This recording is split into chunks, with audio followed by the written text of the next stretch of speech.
Muy bien, entonces con este video finalizamos la revisión del capítulo 5 del libro Microeconomía de Vial y Zurita, capítulo sobre teoría de la producción o teoría de la firma.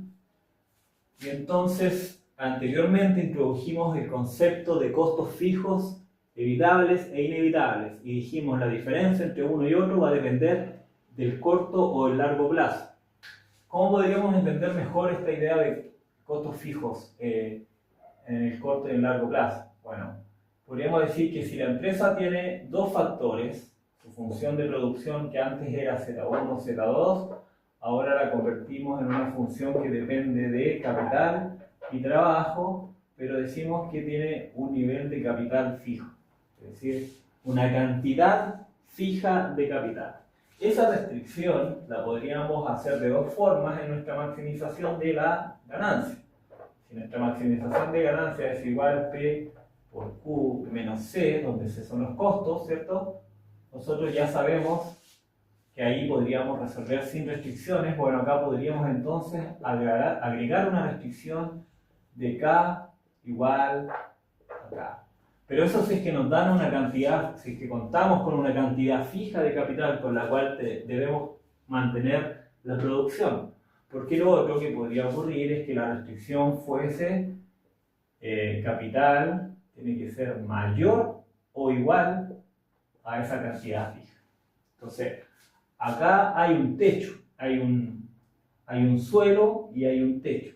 En este caso solamente tenemos un suelo, pero no tenemos un techo en el uso de capital para buscar la forma de combinar factores óptima para maximizar la ganancia, ¿cierto? Entonces, de hecho, si fuese este el caso, la restricción fuese así, lo que se convierte esto es un problema donde después solamente vamos a tener que calcular una demanda, porque esa demanda ya la tenemos, de hecho es ese capital fijo. Entonces la única variable que debiésemos despejar en nuestro problema de optimización es cuando después derivemos entonces la ganancia con respecto a, en este caso, L, que sería como equivalente a nuestro Z2, ¿cierto?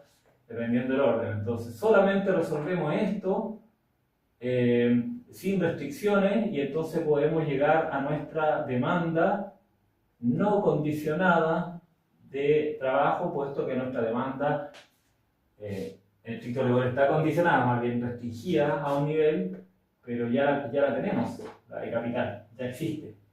Entonces solo tendríamos que calcular, entonces se convierte el problema de maximización de ganancias en un problema de optimización de una variable. Ahora, en este caso seguimos teniendo dos variables, pero tenemos esta restricción de un piso con el cual debemos cubrir el capital. Entonces, ¿qué está ocurriendo? Que básicamente en la relación capital-trabajo no podemos tener una demanda, por ejemplo, de solución esquina acá, por ejemplo, porque eso nos diría que nuestro nivel de capital es cero. O sea, estamos consumiendo todo este trabajo, pero el trabajo es positivo, pero nuestro capital está siendo igual a cero, está acá. Eso es lo que nos está diciendo. Entonces, básicamente tenemos una restricción de no negatividad, incluso, como es de este tipo, y si tenemos K fijo acá, o sea, solamente podemos estar en combinaciones con este nivel de capital. Todo lo que esté por debajo de ese nivel de capital está fuera de nuestras posibilidades de combinar factores. Y eso es lo que estamos teniendo. Entonces, cuando hagamos nuestra isocosto, va a tener que estar necesariamente ahí, y una isocosto que pasaba por debajo de esto va a quedar descartada. Entonces lo que hacemos es que un problema sin restricciones lo convertimos a un problema con restricciones. Y en este caso, un problema de dos variables lo convertimos en un problema de una variable. Pero esto se entendería mejor, la descripción de todo esto se entiende mejor a nivel gráfico.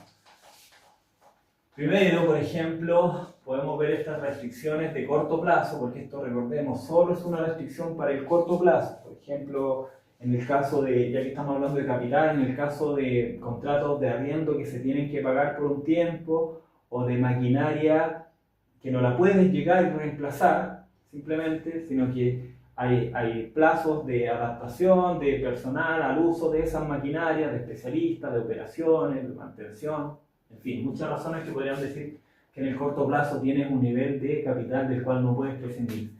Entonces, ¿cómo se vería esto en relación al precio y la cantidad producida? Vamos a tener que ver ahora que tenemos un costo marginal, vamos a tener dos costos marginales, vamos a tener que comparar dos costos marginales, uno de corto plazo y un costo marginal de largo plazo. Este es más inelástico y este es más elástico. Corto plazo, largo plazo. Pero también vamos a tener dos costos medios.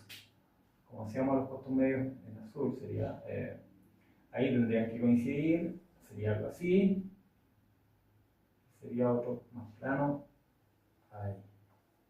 Entonces siempre vamos a tener que el costo medio, estos son costos medios evitables ahora que tenemos costos fijos, ¿cierto? De corto plazo, con el costo medio evitable de largo plazo, van a estar en esta relación donde siempre va a ser mayor el costo medio de corto plazo, porque están esas unidades o esas restricciones de consumo del factor que no existen en el largo plazo, ya que todo es evitable en el largo plazo. De hecho, tendría que ser así. Costo medio de corto plazo y costo medio de largo plazo. Porque esto hace que sea evitable, esto hace que haya algo inevitable. Así que ahí estaría mejor formulado. Entonces, ¿qué está pasando acá? ¿Qué está pasando en el punto donde estos dos costos medios son iguales? Bueno, ahí está pasando que la restricción de tener ese nivel de capital es precisamente el capital óptimo que necesito. O sea, ni siquiera necesité ir más lejos para que se diera esta posibilidad, donde mi nivel óptimo de capital estaba por sobre el nivel de capital que yo debo pagar, sino que coinciden. Este es el capital óptimo. Coinciden. Por lo tanto, de hecho acá coinciden los dos problemas. Coincide este problema con este problema, porque se convierte en igualdad esto. Pero solo en este punto donde los costos medios son iguales. Más allá, es decir, a mayor cantidad producida, esta relación va a cambiar y los costos medios de corto plazo van a superar a los costos medios de largo plazo. ¿Sí? Por lo tanto, esto quizá lo podemos ver mejor en este otro gráfico que nos relaciona capital con trabajo. Podemos hacer una cantidad, estas son isocostos, ¿cierto? Recordemos que son esas rectas que nos entregan una tasa marginal de sustitución de mercado constante, donde esto obviamente es W1 partido W2 negativo. Entonces tenemos acá una primera, son isocostos. Entonces podemos tener acá una primera iso cuánto, Q0. Acá podemos tener otra isocostos, acá vamos a poner otra isocostos.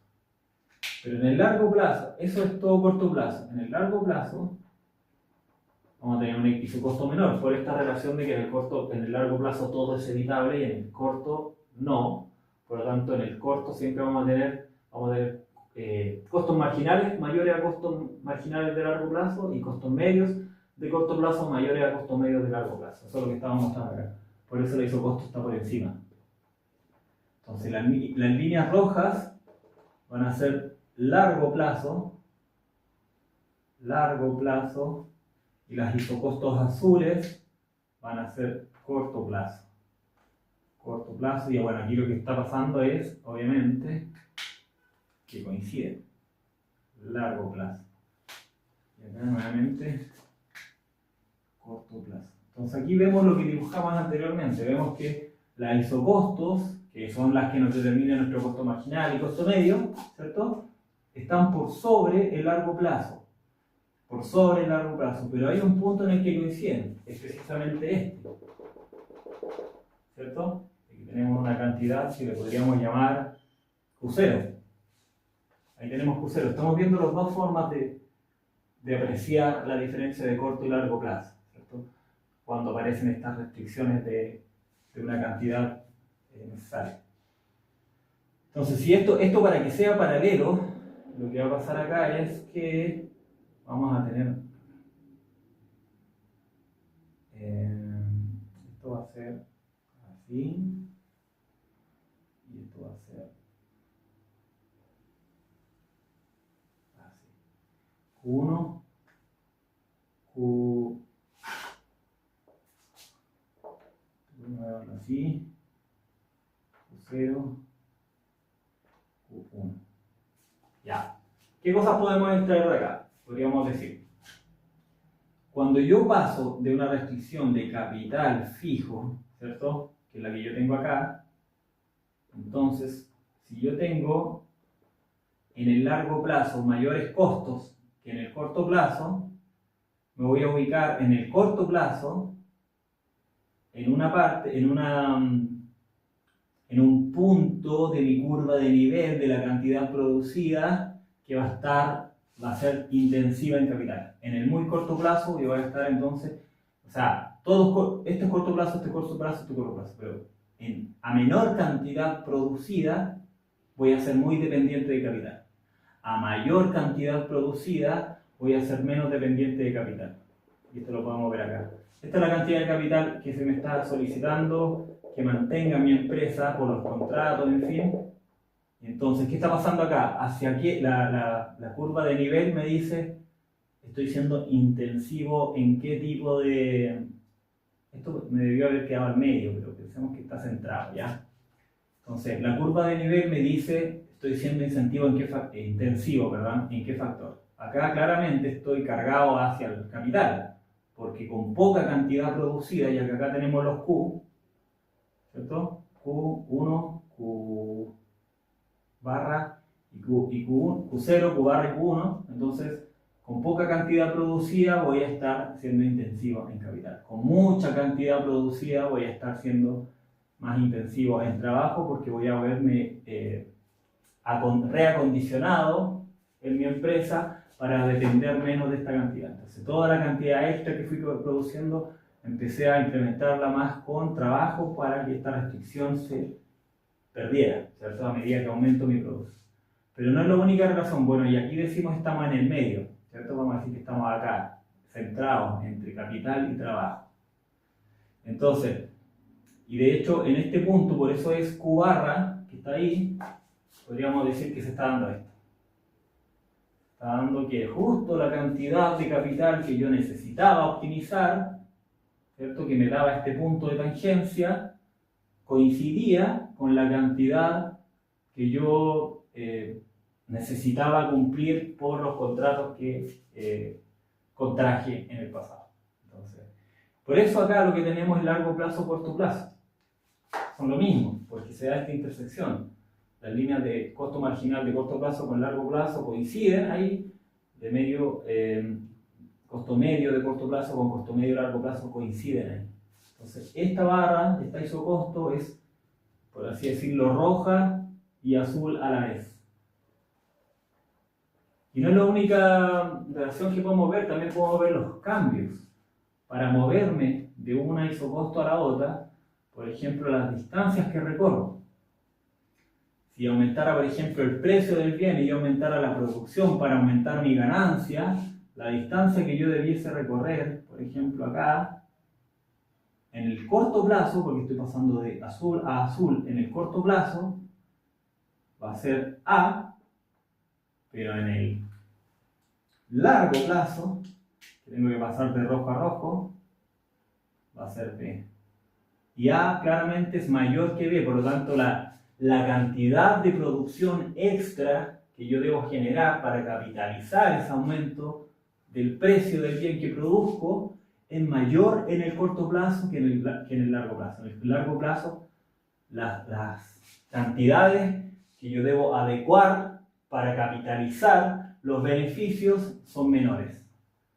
Y acá, en cambio, lo que tenemos es que en el corto plazo, como ya era intensivo en capital, la distancia que yo recorro, que podríamos llamarle C, en el corto plazo, es menor a la cantidad que yo recorro al óptimo en el largo plazo. ¿Por qué? Porque acá hay que, para llegar a ese óptimo, ¿cierto? Ya estoy cerca a la cantidad de capital, por lo tanto, estoy cerca de mi óptimo, por así decirlo, en este insumo. Solo me falta acomodar el insumo trabajo.